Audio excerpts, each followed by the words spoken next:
15 দিনে ধর্ষণের তদন্ত, 90 দিনে বিচার শেষ করতে হবে। মব ভায়োলেন্সের বিরুদ্ধেও কঠোর হচ্ছে সরকার।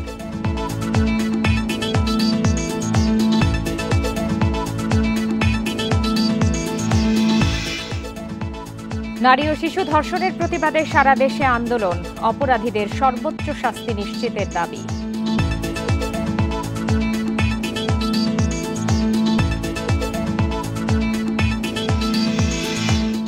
নাবিল গ্রুপের চেয়ারম্যান ও পরিবারের সদস্যদের 99 কোটি টাকা অবরুদ্ধ, 59 একর জমি জব্দ করার আদেশ।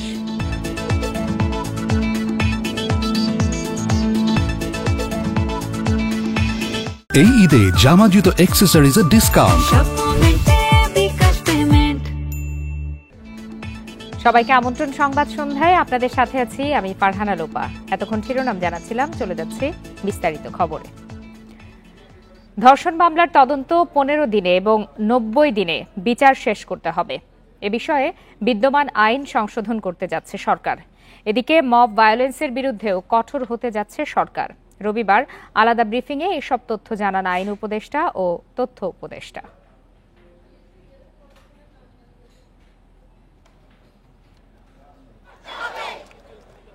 রাজধানী সহ সারা দেশে আইন শৃঙ্খলা পরিস্থিতির চরম অবনতি হয়েছে। চুরি, ছিনতাই, ডাকাতির সাথে বেড়েছে নারীর প্রতি সহিংসতা। এসব ঘটনায় বিক্ষোভ হচ্ছে সারা দেশে।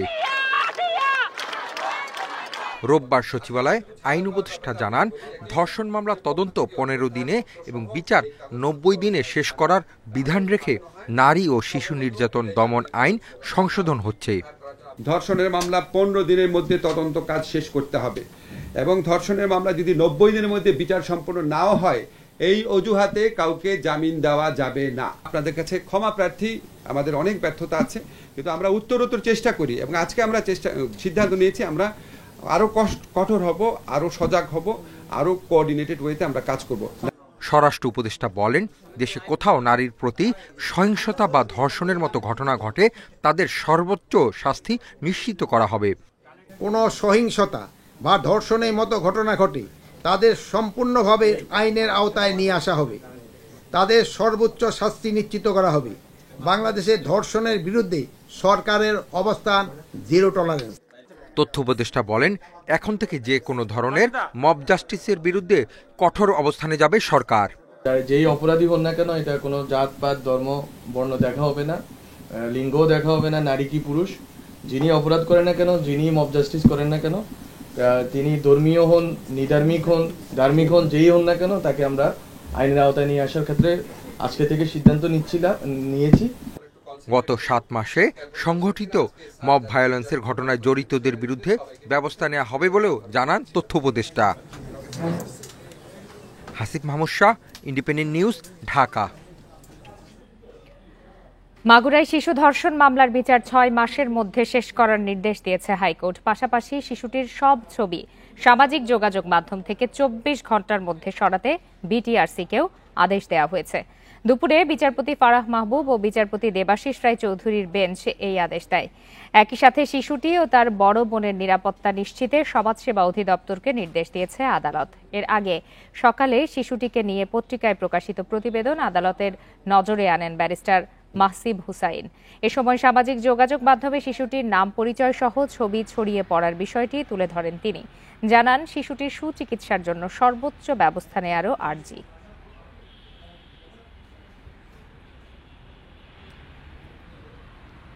নারী শিশু নির্যাতন দমন আইনের ধারা 14 ভিতরে কিন্তু একটা অফেন্স, যে রেপ ভিকটিমের নেম, আইডেন্টিটি ডিসক্লোজ করা যাবে না, সেটা বাস্তবায়নের জন্যই বিটিআরসি আর ল এনফোর্সমেন্ট এজেন্সির উপরে ডাইরেকশন দেওয়া আছে যাতে করে এটাকে রিমুভ করে দেওয়া হয়। নারী ও শিশু ধর্ষণের প্রতিবাদ এবং ন্যায় বিচারের দাবিতে প্রতিবাদ সমাবেশ করেছেন ঢাকা বিশ্ববিদ্যালয়, বুয়েট, ঢাকা মেডিকেল সহ বিভিন্ন বেসরকারি বিশ্ববিদ্যালয়ের শিক্ষক শিক্ষার্থীরা। সমাবেশে অগ্রাধিকার ভিত্তিতে ধর্ষণের বিচার নিশ্চিতের দাবি জানানো হয়। বেলা 11:30টার দিকে অপরাজেয় বাংলার পাদদেশে প্রতিবাদ সমাবেশ ও বিক্ষোভ করেন ঢাকা বিশ্ববিদ্যালয়ের শিক্ষক শিক্ষার্থীরা। এ সময় তারা ধর্ষকদের সর্বোচ্চ শাস্তি, মৃত্যুদণ্ড কার্যকরের দাবি জানান। বলেন, নারী নিপীড়ন করলে শাস্তি হয় না, এটি সমাজে প্রতিষ্ঠা পেয়েছে। এজন্য দেশে নারী নিপীড়ন বেড়েছে। পরে ক্যাম্পাসে ধর্ষণ ও নারী নিপীড়ন বিরোধী স্লোগান দিয়ে বিক্ষোভ মিছিল বের করা হয়। এদিকে একই দাবিতে বেলা 12টার দিকে টিএসসিতে প্রতিবাদ সমাবেশ করে চিকিৎসক ঐক্য পরিষদ। এতে অংশ নেন চিকিৎসক, নার্স ও মেডিকেল কলেজের শিক্ষার্থীরা। দুপুর 1:30টার দিকে বুয়েটের শহীদ মিনারে প্রতিবাদ সমাবেশের আয়োজন করা হয়। এর আগে সকালে নর্থ সাউথ ও ইন্ডিপেন্ডেন্ট ইউনিভার্সিটির সামনে বিক্ষোভ করেন শিক্ষার্থীরা। মানুষের মর্যাদা এই জিনিসটা আমরা আসলে ভুলে গেছি। 40 মিনিটের মধ্যে তখন শেখ হাসিনার আমলে কোন আইন ছিল না এবং দোষীরা দোষ করে ছাড়া পেয়ে যেত। ধর্ষকরা, এবং একটু আগে স্যার বললেন যে 100 সেঞ্চুরি করে একজন পার পেয়ে গেছে, তাকে দেশের বাইরে পাঠিয়ে দেওয়া হয়েছে। কিন্তু এখন আমাদের অন্তর্বর্তীকালী সরকার গঠনের উদ্দেশ্য কি ছিল? যাতে আমরা প্রপার ন্যায় বিচার পাই, কিন্তু বর্তমানে আমরা সেটা পাচ্ছি না। ভয় পেয়ে ঘরে বসে থাকি, তাহলে তো ওদের তো এজেন্ডাটা বাস্তবায়িত হয়ে গেল। ওরা তো এটাই চায়, ওরা তো নারী স্বাধীনতা বা নারীর ক্ষমতায়ন চায় না। যত বেশি নারীরা নিরাপত্তা হুমকি ভয় থাকবে, তারা তাদের স্পেসটা সংকুচিত হবে, তারা বাইরে আসবে না। এই ন্যারেটিভটা এস্টাবলিশ করার একটাই বড় উদ্দেশ্য, যে নারীদেরকে তাদের আবদ্ধ করে রাখতে। এছাড়া সারা দেশে বিভিন্ন বিশ্ববিদ্যালয়ের শিক্ষক শিক্ষার্থীরা নারীর প্রতি সহিংসতা ও ধর্ষণের প্রতিবাদে অবস্থান কর্মসূচি ও বিক্ষোভ মিছিল করেন।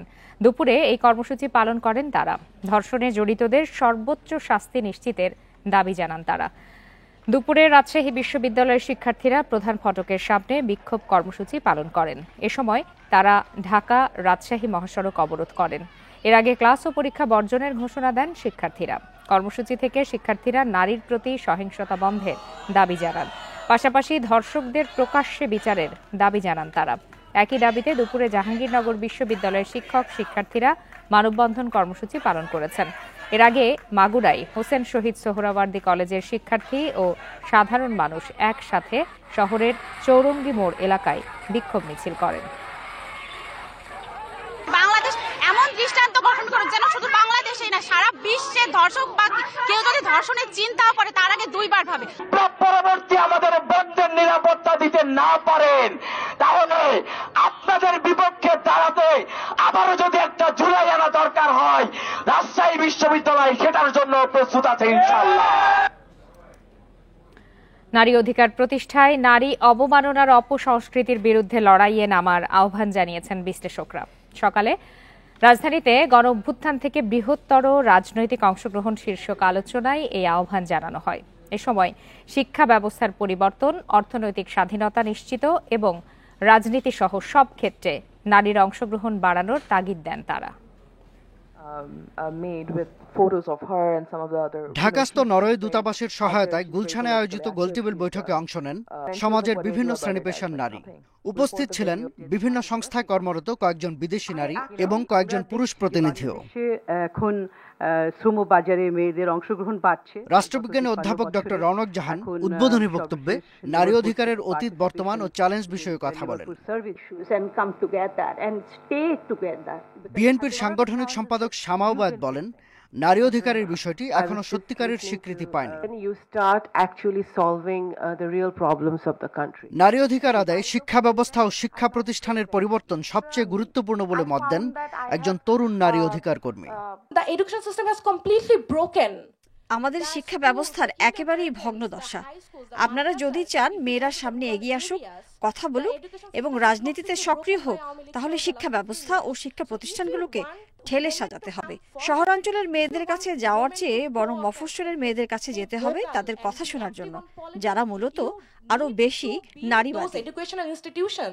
You need to go to the rural areas and talk to the actual, and women are more feminist than. সমাপনী বক্তব্যে নারী অবমাননার অপসংস্কৃতি বন্ধে সর্বাত্মক লড়াইয়ে অংশ নিতে নারীদের প্রতি আহ্বান জানান ডক্টর রওনক জাহান। যখন এই কনভারসেশনটা সামনে এসেই গেছে, কালচার ওয়ারটা, এখন আমি বলবো যে মেয়েদেরকে এটাতে এঙ্গেজড হতেই হবে। কারণ এখন যদি এই কালচার ওয়ারের মধ্যে মেয়েরা যদি এঙ্গেজ না হয়, তাহলে দারুণভাবে একটা ব্যাকল্যাশে পড়ে যাওয়ার একটা সম্ভাবনা সত্যি আছে। এবং যেহেতু সেই আশঙ্কাটা আছে, এবং সেইখানে তখন নারীদের অবস্থা আরও বেশি নাজুক হয়ে পড়বে। এবং আমি বলবো যে আমাদেরকে এটার জন্য অত্যন্ত আগের থেকেই স্ট্র্যাটেজি এবং আগের থেকেই প্রিপেয়ার্ড হয়ে থাকতে হবে। দেশে নারী নির্যাতনের ঘটনা বেড়ে যাওয়ায় গভীর উদ্বেগ ও ক্ষোভ জানিয়ে দ্রুত প্রতিকারের দাবি জানান আলোচকেরা। বলেন, গোলটেবিল বৈঠক নয়, নারী অধিকার প্রতিষ্ঠায় সর্বস্তরে জনমত গঠন করতে হবে। শাহাদাত স্বপন, ইন্ডিপেন্ডেন্ট নিউজ, ঢাকা। প্রতারণা, ঘুষ, দুর্নীতি এবং অর্থ পাচারের অভিযোগে নাবিল গ্রুপের ৯৮ কোটি টাকা ও ৫৯ একর জমি জব্দের আদেশ দিয়েছে আদালত। অর্থ পাচারের অভিযোগে সামিট গ্রুপের ১৯১টি ব্যাংক হিসাব জব্দ হয়েছে। এছাড়া ন্যাশনাল ব্যাংক, নাসা গ্রুপ এবং সাবেক ভূমিমন্ত্রীর সম্পদ জব্দের আদেশ দেওয়া হয়েছে। রবিবার ঢাকা মহানগর সিনিয়র স্পেশাল জজ জাকির হোসেন গালিব এসব আদেশ দেন। নাবিল গ্রুপ অফ ইন্ডাস্ট্রিজের চেয়ারম্যান আমিনুল ইসলাম তার পরিবারের সদস্য ও সম্পর্কিত প্রতিষ্ঠানের নামে প্রতারণা ও ঘুষ দুর্নীতির মাধ্যমে ঋণ আত্মসাৎ ও অর্থ পাচারের অভিযোগ রয়েছে। অনুসন্ধানে তাদের নামে কিছু ব্যাংক হিসাবের তথ্য পাওয়া গেছে। দুদকের আবেদনের প্রেক্ষিতে ব্যাংকে জমা ৯৮ কোটি টাকা ও ৫৯ একর জমি জব্দের আদেশ দেন আদালত। দুদকের আবেদনের পরিপ্রেক্ষিতে ফ্রিজ হওয়া সামিট গ্রুপের ১৯১টি ব্যাংক হিসাবে ৪১,৭৪,৭৬০ টাকা জব্দ করা হয়েছে। আবেদনে বলা হয়, এসব হিসাবে থাকা অর্থের পরিমাণ অস্বাভাবিক। এদিকে ন্যাশনাল ব্যাংকের চেয়ারম্যান জয়নুল হক শিকদার ও তার পরিবারের সদস্যদের ৪২টি বিও অ্যাকাউন্ট জব্দের আদেশ দিয়েছেন আদালত। জয়নুল হক শিকদার ও সংশ্লিষ্টদের বিরুদ্ধে আমানতের অর্থ লোপাট সহ ঘুষ নিয়ে ঋণ দেয়া ও অর্থ পাচারের অভিযোগ রয়েছে। বিদেশে নাসা গ্রুপের মালিক নজরুল ইসলাম মজুমদারের নামে থাকা সম্পদ ক্রোকের আদেশ দেন আদালত। এর মধ্যে যুক্তরাজ্যে ৫টি বাড়ি রয়েছে। এছাড়া আইল অব ম্যানে একটি ও যুক্তরাষ্ট্রের নিউ জার্সিতে একটি বাড়ি রয়েছে। ১৬ ফেব্রুয়ারি অবৈধ সম্পদ অর্জনের অভিযোগে তার বিরুদ্ধে মামলা করে দুদক। এদিকে দুর্নীতির অভিযোগ থাকায় সাবেক ভূমিমন্ত্রী সাইফুজ্জামান চৌধুরী, তার সহযোগী ২৩টি কোম্পানির ১০২,৮৫,০০,০০০ টাকার শেয়ার অবরুদ্ধ এবং চট্টগ্রামের আনোয়ারায় ৯৫৭ বিঘা জমি জব্দের আদেশ দিয়েছে আদালত। এসব সম্পত্তির মালিকানা হস্তান্তরের চেষ্টা চলছে বলে জানায় দুদক। সুলতানা জাহান মিতু, ইন্ডিপেন্ডেন্ট নিউজ, ঢাকা। জুলাই-আগস্ট গণহত্যা মামলায় উত্তরা পূর্ব থানার তৎকালীন ওসি মুজিবুর রহমান ও উত্তরা জোনের এসি জাবেদ ইকবালকে একদিনের জন্য জিজ্ঞাসাবাদের অনুমতি দিয়েছে আন্তর্জাতিক অপরাধ ট্রাইব্যুনাল। পাশাপাশি সাবেক মেয়র আতিকুল ইসলাম, ৩ পুলিশ সদস্য সহ ১০ জনের বিরুদ্ধে করা উত্তরায় গণহত্যা ও মানবতা বিরোধী অপরাধ মামলার পরবর্তী শুনানির জন্য আগামী ১২ মে ধার্য করেছে আদালত। সেদিন এই মামলার তদন্ত প্রতিবেদন দাখিলেরও নির্দেশ দেওয়া হয়েছে। দুপুরে চিফ প্রসিকিউটর তাজুল ইসলাম এ নিয়ে বিস্তারিত জানান। এর আগে এ মামলার ১০ আসামিকে আন্তর্জাতিক অপরাধ ট্রাইব্যুনালে হাজির করা হয়। সকালে কাশিমপুর ও কেরানীগঞ্জ কারাগার থেকে তাদের ট্রাইব্যুনালে আনা হয়।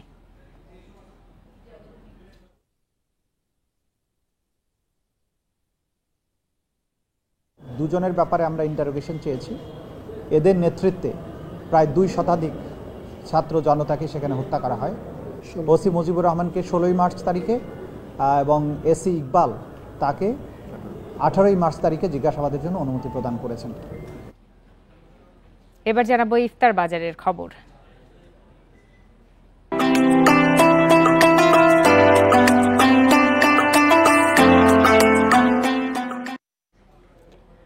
রক্তের সম্পর্ক না থাকলেও তারা যেন একটি পরিবার। রাজধানীর আজিমপুরের স্যার সলিমুল্লাহ মুসলিম এতিমখানায় পারিবারিক বন্ধনের মতোই সবাই মিলে একসঙ্গে করে ইফতার। প্রতিদিন ১৮২ সদস্যের জন্য করা হয় এই আয়োজন। মানুষের দান ও ট্রাস্টের অর্থায়নে চলে এতিমখানার সব কার্যক্রম। ইফতারের আগে শিশু কিশোররা জড়ো হয়েছে ডাইনিং রুমে। তাদের ভাগ করে দেয়া হচ্ছে নানা পদের খাবার।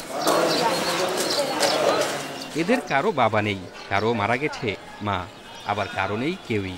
এমন শিশু কিশোরদের আশ্রয় হয়েছে রাজধানীর আজিমপুরের সলিমুল্লাহ মুসলিম এতিমখানায়। পরিবারের সদস্যদের সঙ্গে বসে ইফতার করার সুযোগ নেই তাদের। তবে দীর্ঘদিন একসঙ্গে থেকে তৈরি হয়েছে এক নতুন বন্ধন।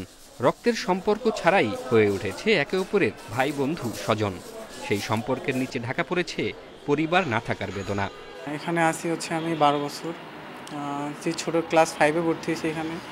তো 2003 সালে হচ্ছে আমার বাবা মারা গেছে। তো আমার মা বাবার অনেক ইচ্ছা ছিল আমি অনেক ভালো পড়াশোনা করব, অনেক বড় হব, ভালো চাকরি করব। তো এই বাবা মার কথা মাথায় রেখে আজকে এই পর্যন্ত আসা। সব কিছু খুব সহজলি ইজিলি সবাই বোঝাপড়ার মাধ্যমে সঠিকভাবে সব কিছু করে নেয়, কারোর ক্ষেত্রে কোনো প্রকার ঝামেলা না। এমনি বড়রা আমাদের বড় যারা আছে তারা আমাদেরকে দেখাশোনা করে এবং আমরা আমাদের নিচে ছোট যারা তাদেরকে আমরা দেখাশোনা করি। সবাই আমাদের সবসময় সাপোর্ট করে, অন্তত আমাদের পড়ালেখার বিষয় আর মানে নিজের স্বাস্থ্য ভালো থাকার জন্য সকল বিষয়ে সবসময় তারা আমাদের সাহায্য করে। মানে যাই প্রয়োজন চাওয়ার আগে আমরা পাওয়া যাই। এখানে প্রতিদিন ইফতার আয়োজন হচ্ছে 182 জনের। মানুষের দান ও ট্রাস্টের অর্থায়নে চলে এতিমখানার কার্যক্রম। নাম পরিচয় গোপন রেখে সহযোগিতা দিয়ে যাচ্ছেন অনেকে। ইফতার করার জন্য যে সামগ্রী সব কিছুই আমাদের এখান থেকে দেওয়া হয়। তো এই অর্থায়নটা আসে আমাদের যেই প্রাতিষ্ঠানিকভাবে যেই ডোনেশনটা হয়, দান অনুদান যারা দেয় তাদের অর্থায়ন থেকে। প্লাস হচ্ছে রোজার মাসটাকে কেন্দ্র করে দেখা যায় যে আমাদের কি মানে মাঝে মাঝে হচ্ছে আমাদের দাতা থাকে। মাগরিবের আজান শুরুর সঙ্গে পরম তৃপ্তিতে ইফতার শুরু করে শিশু কিশোররা। জাহিদুল ইসলাম, ইন্ডিপেন্ডেন্ট নিউজ, ঢাকা। সশস্ত্র বাহিনীর ৮টি স্থাপনার নাম বদল করা হয়েছে, আরও ১৬টির নাম বদল প্রস্তাব করা হয়েছে। ক্ষমতাচ্যুত প্রধানমন্ত্রী শেখ হাসিনা, তার পরিবারের সদস্য এবং আওয়ামী লীগ সরকারের সঙ্গে সংশ্লিষ্ট ব্যক্তিদের নামে থাকা সশস্ত্র বাহিনীর 8টি সংস্থা, প্রতিষ্ঠান এবং স্থাপনার নাম বদলে দেওয়া হয়েছে। এ বিষয়ে বিকালে প্রজ্ঞাপন জারি করেছে প্রতিরক্ষা মন্ত্রণালয়। এর মধ্যে নৌবাহিনীর 3টি, বিমান বাহিনীর 3টি, সামরিক বাহিনী কমান্ড ও স্টাফ কলেজের 1টি এবং প্রতিরক্ষা মন্ত্রণালয়ের 1টি সংস্থা, প্রতিষ্ঠান এবং স্থাপনা রয়েছে। তার মধ্যে রয়েছে চট্টগ্রামে বানৌজা বঙ্গবন্ধুর নাম হয়েছে বানৌজা খালিদ বিন ওয়ালিদ, কক্সবাজারের বানৌজা শেখ হাসিনার নাম হয়েছে বানৌজা পেকুয়া, যশোরে বিএএফ একাডেমিতে বিএএফএ বঙ্গবন্ধু কমপ্লেক্সের নাম হয়েছে বিএএফএ কমপ্লেক্স। এছাড়া সেনাবাহিনীর 16টি সংস্থা, প্রতিষ্ঠান এবং স্থাপনার নাম পরিবর্তন করার জন্য প্রধান উপদেষ্টার কাছে পাঠিয়েছে প্রতিরক্ষা মন্ত্রণালয়। তার মধ্যে রয়েছে টাঙ্গাইলের বঙ্গবন্ধু সেনানিবাসের নাম হবে যমুনা সেনানিবাস, কিশোরগঞ্জের বীর মুক্তিযোদ্ধা আব্দুল হামিদ সেনানিবাসের নতুন নাম হবে মিঠামইন সেনানিবাস, বরিশালের শেখ হাসিনা সেনানিবাসের নতুন নাম হবে বরিশাল সেনানিবাস। চট্টগ্রামের আমিন জুট মিল এলাকায় আগুনে পুড়ে গেছে শতাধিক দোকান ও ফলের গুদাম। দুপুরে হাটহাজারী সড়কের আমিন জুট মিলের সড়কের পাশে এই অগ্নিকাণ্ডের ঘটনা ঘটে। ফায়ার সার্ভিস জানায় দুপুরে আমিন জুট মিল এলাকায় সড়কের পাশে ফলের গুদাম থেকে ধোঁয়া বের হতে দেখেন স্থানীয়রা। খবর পেয়ে ফায়ার সার্ভিসের 6টি ইউনিট আগুন নিয়ন্ত্রণে কাজ শুরু করে। প্রায় 2.5 ঘন্টার চেষ্টায় আগুন নিয়ন্ত্রণে আনে ফায়ার সার্ভিস। এ ঘটনায় কোনো ধরনের হতাহতের ঘটনা ঘটেনি। আগুন লাগার কারণ ও ক্ষয়ক্ষতির পরিমাণ জানা যায়নি। শেয়ার বাজারে দুর্নীতির বিরুদ্ধে নিয়ন্ত্রক সংস্থা বিএসইসি চেয়ারম্যানের অবস্থানকে পূর্ণ সমর্থন জানিয়েছে ডিএসই, সিএসই, ডিবিএ সহ বাজার সংশ্লিষ্ট 7 প্রতিষ্ঠান। রবিবার সংস্থার কার্যালয়ে চলমান সংকট নিয়ে বৈঠক শেষে ডিএসই চেয়ারম্যান বলেন, অবরুদ্ধ করে দাবি আদায়ের ঘটনায় দেশি বিদেশি বিনিয়োগকারীদের কাছে নেতিবাচক বার্তা গেছে। পুঁজিবাজার নিয়ন্ত্রক সংস্থা বিএসইসিতে চলমান সংকট নিয়ে আলোচনা করতে চেয়ারম্যানের সাথে দেখা করতে আসেন ডিএসই, সিএসই, ডিবিএ, সিডিবিএল সহ পুঁজিবাজার সংশ্লিষ্ট 7 সংস্থার প্রতিনিধিরা। নেতৃত্ব দেন ডিএসইর চেয়ারম্যান মমিনুল ইসলাম। প্রায় 2 ঘন্টার বেশি সময় বৈঠক শেষ করে তিনি বলেন, যে কোনো অনিয়মের বিরুদ্ধে শক্ত হাতে ব্যবস্থা নিতে কমিশনকে অনুরোধ করা হয়েছে। বিনিয়োগকারীদের আস্থা ধরে রাখার জন্য আমরা মার্কেট সংশ্লিষ্ট সবাই নিয়ন্ত্রণকারী সংস্থার সাথে আরও নিবিড়ভাবে কাজ করব। যাদের বিরুদ্ধে মামলা হয়েছে তারা আইনি সহায়তা নিতে পারবেন জানিয়ে ডিএসইর পরিচালক বলেন, এক্ষেত্রে নিরপরাধ কোনো কর্মকর্তা যেন হয়রানির শিকার না হয়। এবং যে 16 জনের ক্ষেত্রে মামলা করা হয়েছে সেটা নিশ্চয়ই কমিশন বিচার বিবেচনা করে তাদের কোনো দোষ খুঁজে পেয়ে করেছেন, কিন্তু আমরা দাবি জানিয়েছি নির্দোষ কাউকে যেন সাজা দেওয়া না হয়। রোববার অনেক কর্মকর্তা কর্মচারী কর্মবিরতি প্রত্যাহার করে কাজে যোগ দিয়েছেন। বাকিদের দ্রুত কাজে যোগ দেওয়ার আহ্বান বিএসইসি চেয়ারম্যানের। সবাইকে আহ্বান করছি চলে আসতে, কাজে যোগদান করতে, এবং আমরা কাজে যোগদান করলে আমরা সামনে যেভাবে কাজ করা সেভাবেই সামনে আগিয়ে যাব। এদিকে অনাকাঙ্ক্ষিত পরিস্থিতি এড়াতে বিএসইসিতে বাড়ানো হয়েছে নিরাপত্তা ব্যবস্থা। তৌহিদ রানা, ইন্ডিপেন্ডেন্ট নিউজ, ঢাকা। শেষ করছি আজকের সংবাদ সন্ধ্যা। ধন্যবাদ সবাইকে।